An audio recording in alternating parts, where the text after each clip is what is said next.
Pour prendre en charge un patient, il faut savoir que s'il n'y a pas d'entourage, ce n'est pas possible. Donc déjà, on peut émettre un refus parce qu'il n'y a pas la structure nécessaire humaine pour prendre ce patient en charge. S'il y a de la famille, en fait, on a le patient et la famille. Donc il va falloir négocier parfois, il va falloir expliquer, il va falloir peut-être aussi faire comprendre qu'une équipe de soins, quand elle est multipliée, bien, il va falloir lui accorder du temps, il va falloir lui accorder de l'espace. Et là commencent à se poser les problèmes. Donc, lorsque le patient arrive de l'hôpital, c'est quand même un petit peu plus simple parce que nous sommes souvent contactés par un service qui s'occupe du départ du patient de l'hôpital. Donc, on sait déjà la pathologie, les soins, tout ce qui est nécessaire de faire à domicile, et ça nous aide quand même à comprendre un peu mieux cette prise en charge. Donc on accepte dans la mesure du possible aussi, parce que toutes les équipes de cabinet de soins infirmiers ne peuvent pas accepter multiples prises en charge. On en a une, on en a deux, après bon, ça devient impossible à gérer. Donc souvent on est obligé de les orienter vers d'autres cabinets. Il faut être aussi, on a ses limites dans ce domaine-là. Et puis après, donc, on contacte la famille. Alors la famille, on va faire un peu un état des lieux, je dirais, parce que s'occuper d'un patient, c'est aussi préparer une logistique. Donc c'est l'accueillir. Pour l'accueillir, il faut qu'il y ait une mise en place de tout un matériel. Donc on est obligé de faire une visite à la famille pour voir un petit peu ce qu'ils souhaitent. Et là, parfois, des grosses négociations s'installent parce que on dit qu'il va falloir un lit médicalisé, et là on a des problèmes d'organisation parce qu'ils ne veulent pas, parce que ça va bouleverser leur vie, parce que ça va bouleverser leur lieu. Donc il faut savoir, dans la limite où on va chez eux, c'est qu'on fait une intrusion dans leur intimité. Et là il faut être très, très discret et user de beaucoup de diplomatie. Donc une fois que tout ça est acquis, que le patient va arriver à domicile, s'il arrive avec l'HAD, c'est vrai que ça facilite cette prise en charge parce qu'on va pouvoir un petit peu diviser dans la journée les tâches, et ça va permettre à toutes les équipes d'avoir une mission allégée, je dirais. Les HAD peut-être peuvent prendre le patient le matin, l'équipe libérale à midi, et ainsi de suite. Donc c'est moins lourd et on comprend mieux cette démarche. Donc les objectifs de soins étant posés, la continuité des soins s'impose, ça, il n'y a pas de problème. L'évaluation de la faisabilité au retour est faite, donc le patient arrive au domicile. Là, quand il arrive au domicile, cette installation va demander encore des évaluations. Et ces évaluations vont être au besoin, au fur et à mesure. On va peut-être au départ décider que l'HAD et puis l'équipe infirmière suffira. Puis après, il faut un kiné. Et puis après, il faut peut-être un psychologue et ainsi de suite. Donc ça s'agrandit. Et pour se rencontrer, c'est là que c'est assez crucial parce que le domicile, c'est parfois difficile de se rencontrer. Donc nous, on propose notre cabinet, mais ce n'est pas toujours évident de faire revenir tous les intervenants au cabinet. Et il faut décider du lieu, de l'heure. Enfin, vraiment, c'est assez compliqué. Alors souvent, la première rencontre, elle se fait en effet au domicile du patient, en nombre restreint, je dirais. Voilà, donc les rencontres par la suite, eh bien, je dirais tout simplement que c'est presque irréalisable. Alors, il y a beaucoup de téléphones, de fax, de rencontres individuelles, mais rarement, tous les intervenants à la fois, ça ne se pratique pas beaucoup, enfin, du moins chez nous. Voilà, donc, une fois que tout le monde est conscient de cette prise en charge, donc il y a quand même le soin continué avec l'évaluation de la douleur, le traitement qui est reçu et la continuité, qu'elle soit faite dans des bonnes conditions.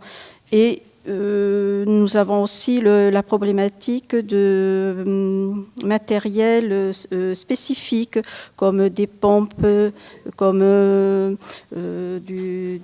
l'alimentation parentérale, par exemple. Alors, ça nécessite parfois des formations d'une heure à peu près, où le prestataire, merci. Le prestataire vient au domicile et nous montre le fonctionnement de telle ou telle pompe. Mais on inclut souvent les familles aussi pour les responsabiliser un petit peu, mais aussi pour qu'elles soient moins apeurées, moins angoissées s'il y avait un souci avec cette pompe dans la journée, puisque nous ne sommes pas là 24 heures sur 24. Donc, dans la mesure où ils arrivent à connaître un peu le fonctionnement de ces outils qui n'ont pas l'habitude de manier, eh bien, ça facilite nos interventions et ça diminue leurs angoisses. Voilà, donc après, lorsque le problème se pose de prendre d'autres intervenants, ben là, ce n'est pas l'infirmière ni le médecin qui va décider, c'est le patient. Parce qu'il dit, moi je connais tel ou tel kiné, je connais tel psychologue, tel pédicure, tel coiffeur, enfin bon, bref, il y a tout un tas de respect à avoir avec la famille et de respecter leur choix. Hein. Donc là aussi, je voudrais dire que chaque fois qu'on fait une prise en charge, aujourd'hui c'est une prise en charge avec une équipe, demain ce sera une autre équipe avec notre patient, et c'est jamais les mêmes équipes. Donc nous on a du mal des fois à s'adapter à tous ces changements, et une équipe qui marche bien, on aimerait bien la retrouver dans une autre prise en charge. Mais ça c'est pas possible, bien entendu. Et puis l'infirmière, elle, quand elle a fait ses états des lieux, il faut qu'elle s'occupe au-delà du soin. Hein, savoir comment le patient va se nourrir, comment il peut avoir des aides financières pour le ménage,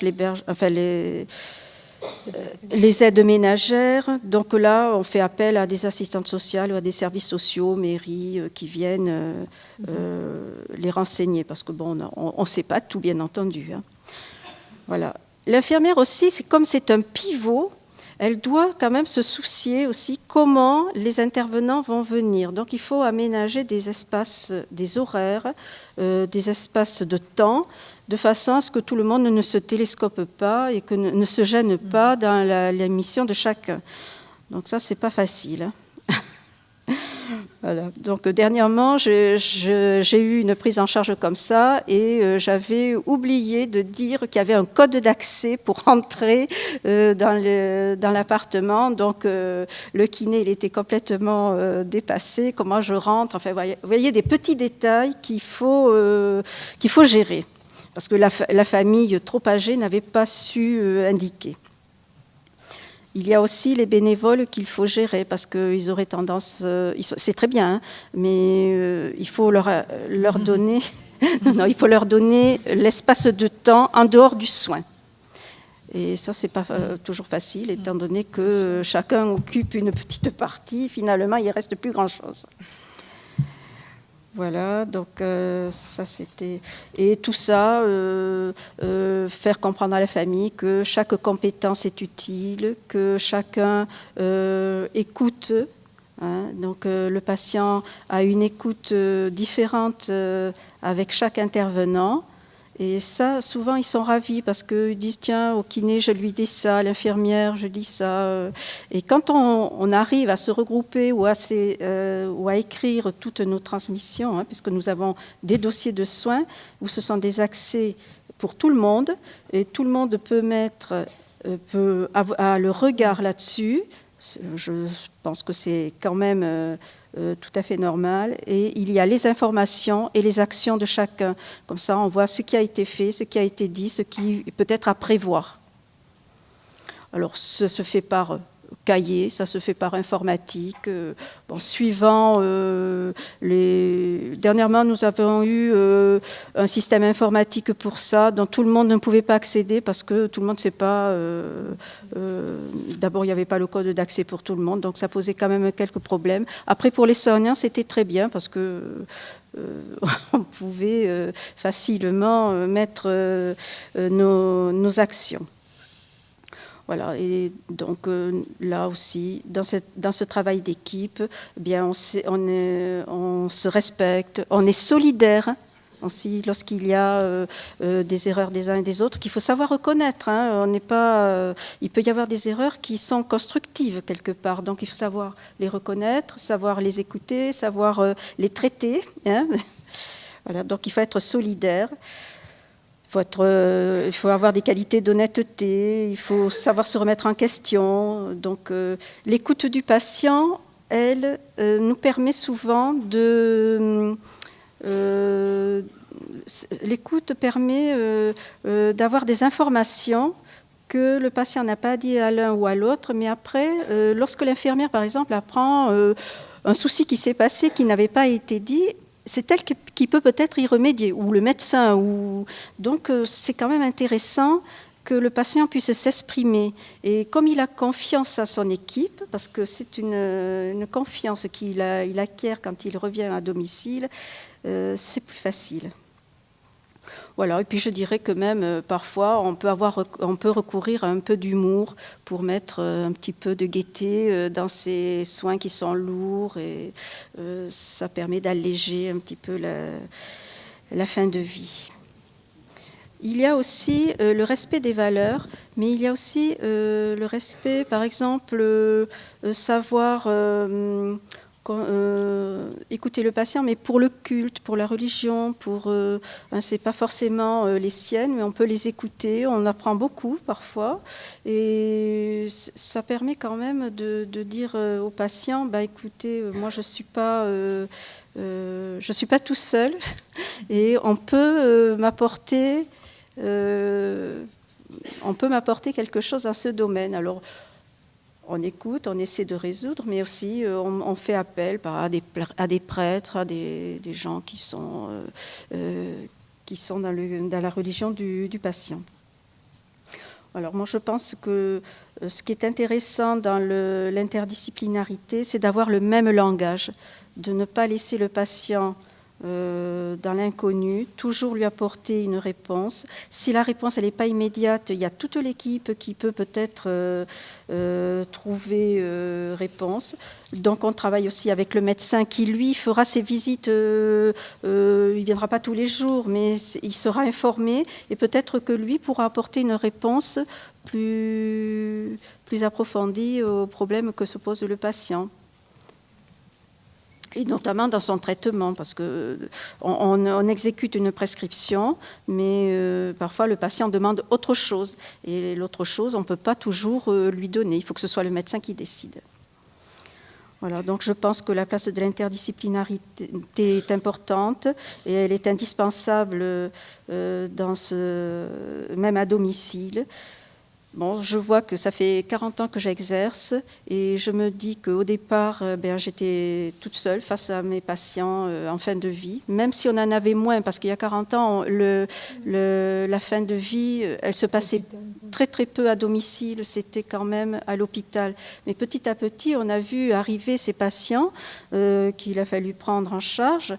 Et donc je me dis que l'interdisciplinarité nous permet de soulager l'équipe, de soulager les infirmières, de mieux travailler, parce qu'on peut avoir du répit. Parce que quand on est tout seul, il n'y a pas de répit, c'est tout le temps, et on s'épuise, et on arrive à un burn-out, donc c'est pas très bon tout ça.